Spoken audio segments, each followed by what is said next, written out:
U.S. Secretary of Defense Lloyd Austin is heading to Ukraine and Georgia, and he is going to be visiting those countries, and then he's going to go to Romania and then to Belgium to participate in a meeting of NATO defense ministers.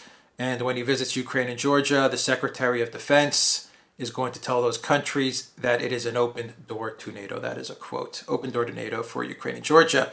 It's amazing that Lloyd Austin, the Secretary of Defense, still has a job at the Pentagon, given the way he handled the Afghanistan pullout. But then again, in Washington, D.C., the more you fail, the higher up you go. So next stop for Lloyd Austin, given all his failures, is probably President of the United States at this point in time. Where else can he possibly go? Vice President? Anyway, he's going to these countries to tell them to come to NATO. Doors wide open. Ukraine, Georgia, come on in. This follows a day after Russia cut off its ties with NATO. They said, no more. We're done with you, NATO. We're sick and tired of you guys. Leave. We're not interested in dealing with NATO anymore. You had the Kremlin spokesman, Dmitry Peskov, actually state in an interview with a French TV channel, quote, Ukraine's accession to NATO would be the worst case scenario for which Moscow would respond with necessary active measures. What does that mean? Well, that is Russia's red line. NATO and Georgia in Ukraine is a red line, and when Russia puts down red lines, they really do mean it. They're not joking around. So should Ukraine or Georgia decide to enter NATO, then I imagine those active measures mean military action against those countries, and Russia would have no problem with Georgia or with Ukraine, for that matter, in a military scenario. They would run over those countries. Keep in mind that in 2008, when Russia was significantly weaker, it took them all of 4 days to destroy Georgia's military. And as far as Ukraine goes, well, Eastern Ukraine pretty much kicked the crap out of the Ukraine military, and that wasn't even Russia's military. Those were trained fighters from the Donbass. They were trained by Russia. Russia had some mercenaries cross the borders, but that wasn't even the Russian military.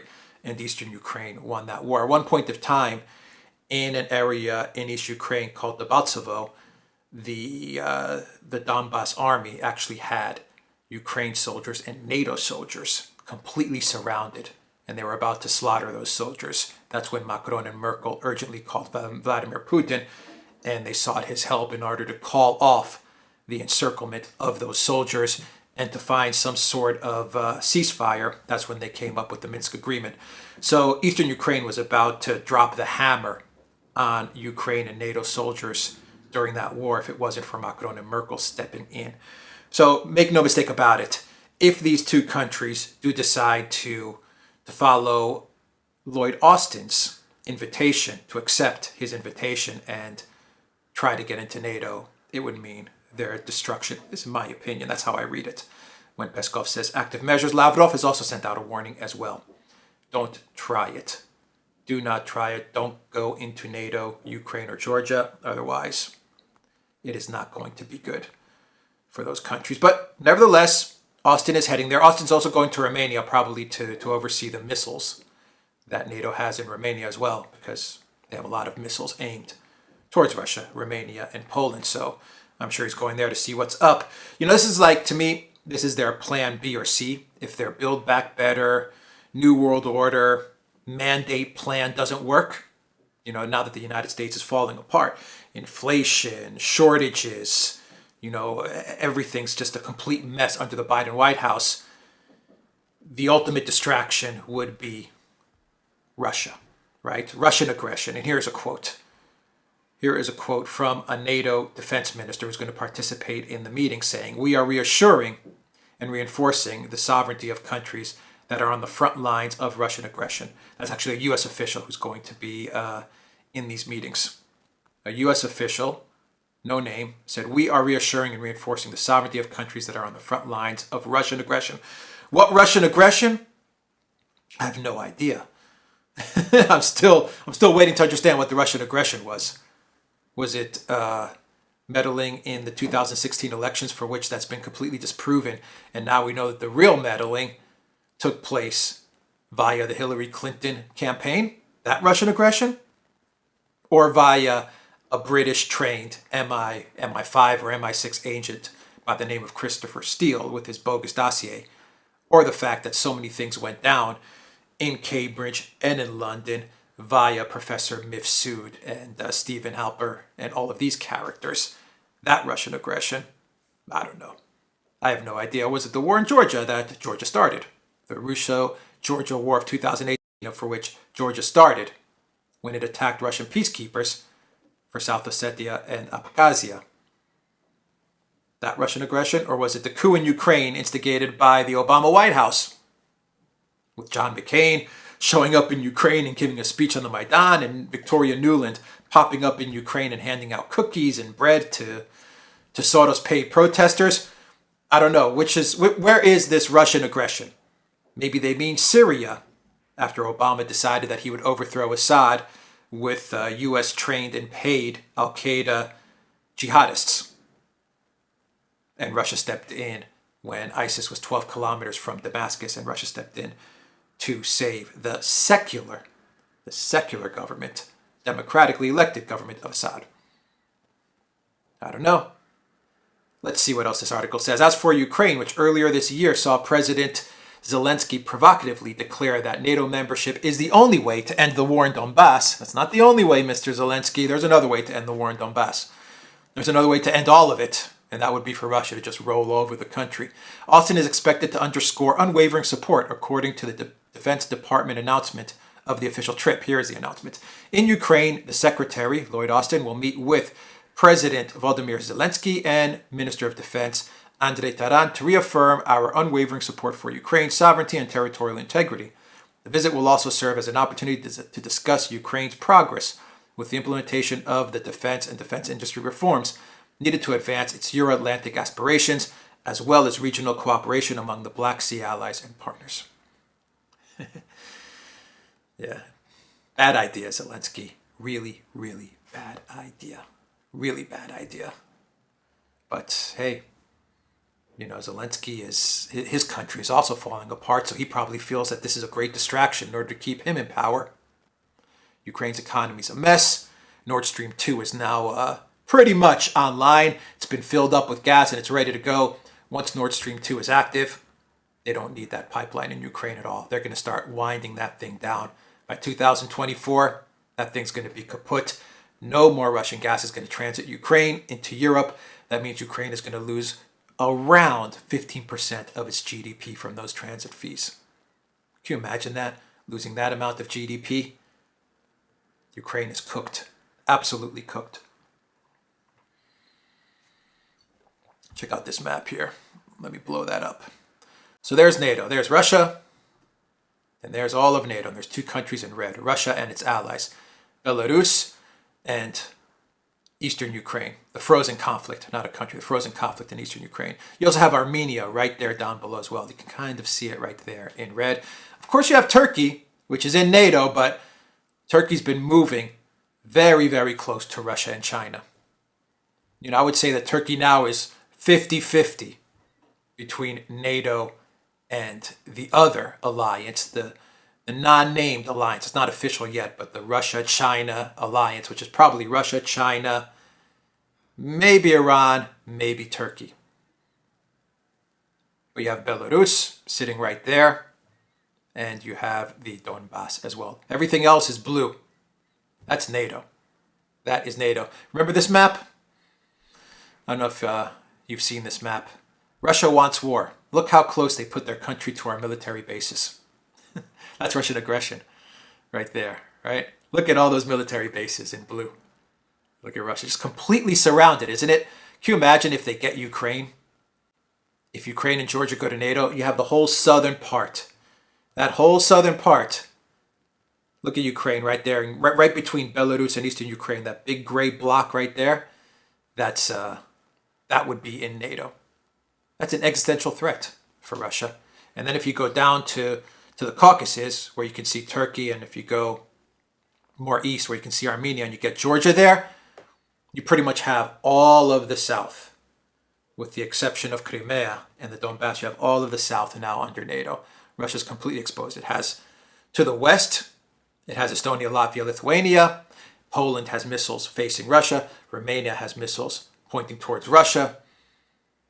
You would have Ukraine pointing towards Russia. And then you would have all of the South pointing towards Russia. So yeah, it can't happen. It will not happen. It can't happen. If they decide to go into NATO, then Ukraine and Georgia are cooked.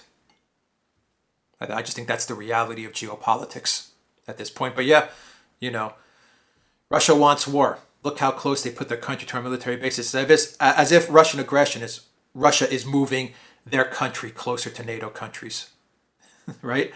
Russia somehow is moving their country closer to NATO, instead of just saying that NATO is just opening up military bases all around Russia, completely surrounding the country.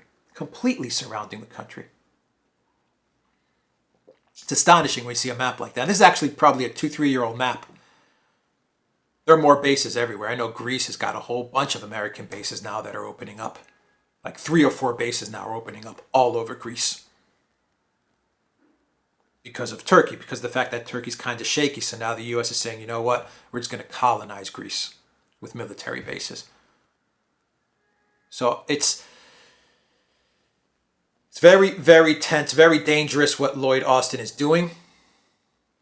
Obviously, he is being instructed to go there, probably by the neocon faction of the White House, because right now in the White House, you don't really have a leader. There is no real leader. It's probably a bunch of factions that are vying for power. One of them is the neocon faction that sent Victoria Nuland to Moscow as well. You also have the Obama faction, which probably is the faction that is doing most of the ruling right now of the United States. You have the Clinton faction, which is at war with the Obama faction, but the Clinton faction, well, their power is diminishing. You can see that by the way Duran and the whole Russiagate investigation now is singularly focused at getting to Clinton and knocking her out. I believe a backroom deal between McConnell and Obama was made to take out Clinton, take out the Clinton faction.